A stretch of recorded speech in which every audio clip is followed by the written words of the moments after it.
আসসালামু আলাইকুম প্রিয় দর্শক, আমাদের এই কলস নদীটা কিন্তু দুই থানা মাঝামাঝি।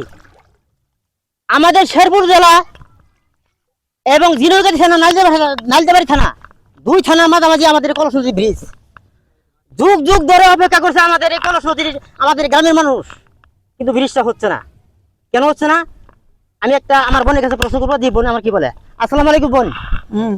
আমার ব্রিজটার খুব দরকার। আমাদের এই ব্রিজের জন্য আমাদের অনেক ক্ষতি হইতেছে।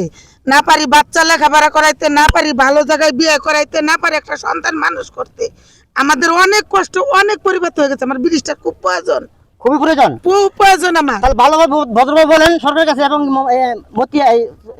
আমাদের নাইলদাবাড়ি থানার এমপি সাহেব আছে তার কাছে বলেন। হ্যাঁ, আসসালামু আলাইকুম। দেখেন, আপনারা আইসা দেখেন আমাদের কষ্ট, অনেক কষ্ট, অনেক অনুরোধ, আপনারা আমাদের ব্রিজটা দেন। আপনারা আমাদের ছেলে মেয়ে লেখাপড়া করাইতে পারি না, আমরা কোনো হাট বাজার করতে পারি না, আমরা কোনো বিক্রি করতে পারি না।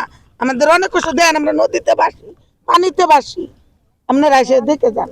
প্রিয় দর্শক, দেখতে পাচ্ছেন আমাদের এলাকার মানুষগুলি কত কষ্ট করতেছে শুধুমাত্র একটা ব্রিজের জন্য। আজ যদি একটা ব্রিজ থাকতো, হয়তো এই নৌকা দিয়ে আসা যাওয়া করতে হতো না। নদীর এই পার থেকে মানুষ ওপারে যায়, ওপার থেকে এবারে আসে কত কষ্ট করে, তো অত্যন্ত দুঃখের বিষয়। এই বিষয় নিয়ে আমি কিছু আলোচনা করব। আমার একটা ভাই আছে, দি ভাই কি বলে। আসসালামু আলাইকুম ভাই। কাকা কেমন আছেন বলেন, একটু অর্থ সামান্য কথা। আলহামদুলিল্লাহ ভালোই আছি। আমাদের এই কলস নদীর ব্রিজটা দিলে কেমন হয়? ভালো হয়, ভালো হয় যে, তাই না?